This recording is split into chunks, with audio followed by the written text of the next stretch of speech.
দেখাচ্ছি তো, একটু দেখেন। আপনাদের গ্রামে মক্তব মাদ্রাসা আছে, প্রাইমারি আছে। প্রাইমারি হচ্ছে ইংরেজি আর আরবিতে হলো মক্তব।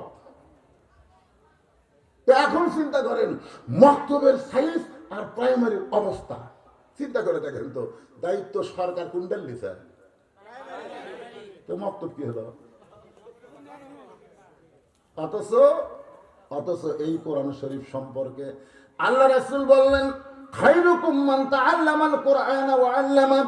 ওই ব্যক্তির চাইতে সম্মানী দামি কোনো ব্যক্তি নাই যে ব্যক্তি আল্লাহর কোরআন পড়েছে এবং অপরকে কোরআনের শিক্ষা দেয়।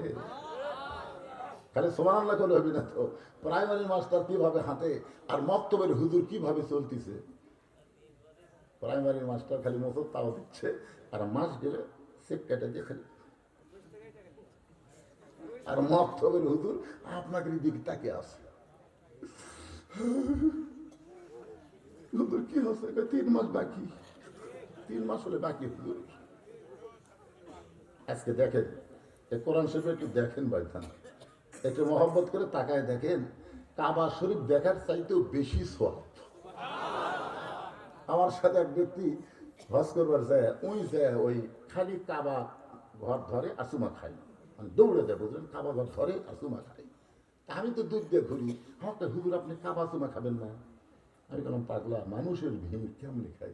হুজুর আপনি নিয়ম জানেন না, খালি এই এই এই এই এই এই এই, মানে কোনে মারবে না সামনে যাবে। আমি কইলাম, কেন কোনে মেরে সামনে যায় কাবা চুমা খাওয়া? এক সময় আমি বললাম, ভাই 1 কোটি বার কাবা চুমা খেলে যে সওয়াব হবে তার থেকে বেশি সওয়াব হবে একটা জিনিস চুমা খেলে। আমাকে হুজুর কাবা ঘর কোটি বার চুমা খেলো তার সাথে বেশি সওয়াব হবে কি? আমি বললাম, আল্লাহর কোরআনকে যদি একটা চুমা দিবার পারো তাহলে এর চাইতে বেশি সওয়াব। আমার ঘরের মধ্যে আরো অনেকগুলো হাজি আসতো, তারা বলে, হুজুর দলিল দেন। আপনি একটা কথা বললেন আর হলো, কাবা ঘর চুমা খাওয়ার চাইতে কোরআন শরীফ চুমা খেলে বেশি সওয়াব, তার একটা দলিল দেন। আমি বললাম, পাগলা, কাবা কার ঘর? জোরে কন। আর কোরআন কার? কাবা ঘর সম্পর্কে আল্লাহ কিছুই বলে নাই। মক্কা বিজয়ের পরে নবী কাবা ঘরের দরজা করে তাকায় দেখে কাবা ঘরের মধ্যে 360টা মূর্তি। ওমর ফারুক বলতেছি, ইয়া রাসূলুল্লাহ, আল্লাহর ঘরে মূর্তি কেমনে ঢুকলো?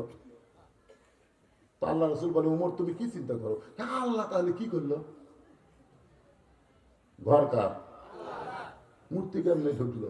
রাসূল বলেন, ওমর, আমরা মদিনায় গেছিলাম তো এই সুযোগে কাফেরেরা মূর্তি ঢুকেছে।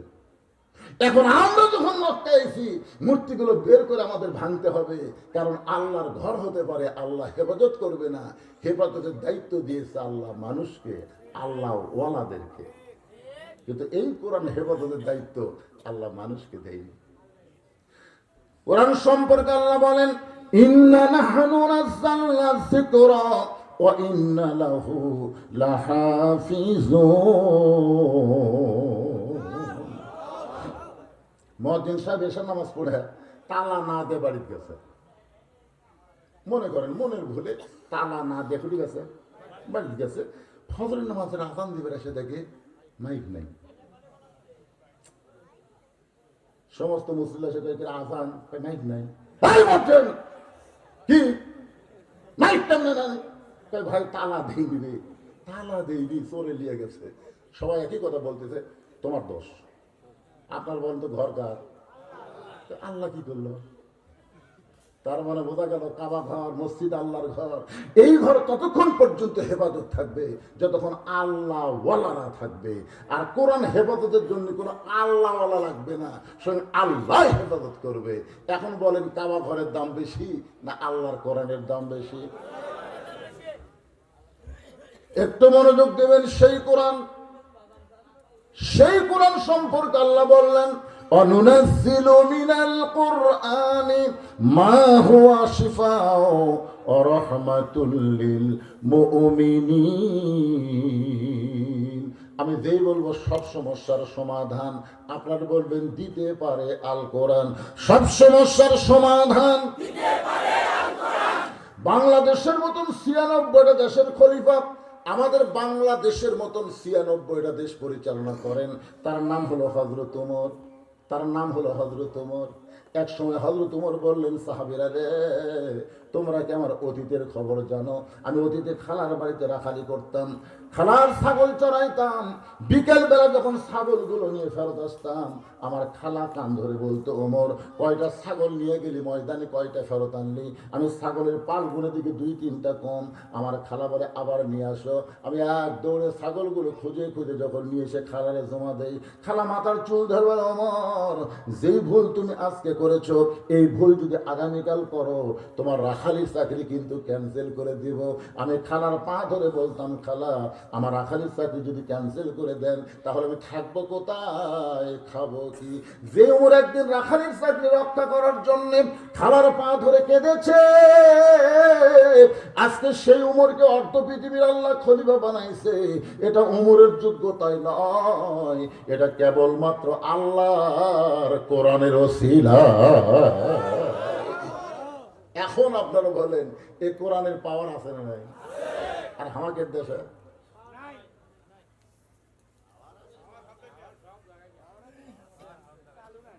মুসলমান না হয়ে মরা যাবি না, এটাই হলো আমাদের সাবজেক্ট। আমার কথাই বুঝলে, কোরআনের পাওয়ার আছে না কি আছে সেটা বুঝতেছেন। পাওয়ার আছে, কিন্তু এখন পর্যন্ত আমরা দেখি নাই। জোরে করে আমরা কি করি নাই, দেখি নাই। দেখার নিয়ত আছে কার কার আছে? আল্লাহ কিন্তু হাত দেখান তো দেখি। হাত তুল, টান টান করে তোলেন না কেন হাত? এই কোন বিএনপি, আওয়ামী লীগ, জাতীয় পার্টি, জামাত তারে আমরা সবাই কোরআনের দল করে, তার কথা ঠিক না? টান টান করে তোলেন, হাত নামান। আল্লাহ, আমরা এটি দল করতেছি? কোন দল না। মসজিদে মুয়াজ্জিন আযান দিছে, যারা নামাজ পড়ে কোন দল? এই যারা নামাজ পড়ে তারা কোন দল? মুয়াজ্জিন আযান দিছে, চলো যাই। বিএনপিও যায়, জামাতও যায়, তাবলীগও যায়, পীর মুরিদও যায়। যারা নামাজ পড়ে সবাই মসজিদের মধ্যে ঢুকে। প্রত্যেক দল অনুযায়ী কাতার হয় না সব দল ভেঙে এক কাতার হয়? আমার নিজের চোখে দেখা দিই, নিজের চোখে দেখছি ডান পাশে আওয়ামী লীগ, বাম পাশে বিএনপি, মাঝখানে জামাত। আওয়ামী লীগ তার এগুলো সামনে গেছে, জামাত হাত ধরে টানতে দেখে, ভাই ভাই লাইনও তাই। আওয়ামী লীগ কে টানতিছে ওদিকে খেয়াল না করে নিচের দিকে তাকায় বলে, ভাই আমি খেয়াল করিনি রে, আমি খেয়াল করি। মায়ের গোড়ালির সঙ্গে যখন গোড়ালি মিল করে, তখন ফেরেশতাকে, আল্লাহ কি দেখতেছি, বাইরে গন্ডগোল, ভিতরে এক কাতার। আল্লাহ বলতেছে, আমার ঘর, আমার ঘরের মধ্যে কোনো রাজনীতি চলবে না, সব নীতি ভেঙ্গে এক নীতি মানা লাগবে। ধরে কোন কথা ঠিক কি না? তো মসজিদ আল্লাহর ঘরের মধ্যে যদি আপনারা এক দল হয়ে কাতার সোজা করেন, কোরআনের মাহফিলে যতক্ষণ আজকে ওয়াজ হবে, কোনো দলাদলি করা যাবে না, আমাকে এক দল হয়ে শোনা লাগবে। রাজি আছেন সবাই? মাশাআল্লাহ, তাহলে আর কোনো সমস্যা নেই। একটু মনোযোগ দেন, আল্লাহর কোরআনটা কেমন। অর্থ পৃথিবীর খলিফা হযরত ওমর ছদ্মবেশ ধারণ করে মদিনার অলি গলি ঘুরতে গিয়ে দেখতে পায়, দুই পাহাড়ের মাঝখানে একটা গিরিপথ। ওই গিরিপথের ভিতর দিয়ে একটা সুন্দরী মেয়ে ধীর গতিতে হেঁটে হেঁটে আসতেছে। একটা সুন্দরী মেয়ে ধীর গতিতে হেঁটে হেঁটে আসতেছে। ওমর ফারুক মেয়েটার দিকে তাকাই বললেন, আলহামদুলিল্লাহ। এখন আপনারা চিন্তা করতেছেন, হুজুর একটা সুন্দরী মেয়ে দেখলেই আল্লাহর প্রশংসা করা যাবে? তাহলে রাস্তা দিয়ে যখন মেয়েরা যাবে আমরা দেখবো, আল্লাহর শুকরিয়া আদায় করবো। ওমর ফারুক যেই মেয়েটাকে দেখে আলহামদুলিল্লাহ বলতেছে, ওই মেয়েটা বাংলাদেশের পরিবেশের মেয়ে না, ওই মেয়েটা হলো আল্লাহর কোরআনের আইনের পরিবেশের মেয়ে।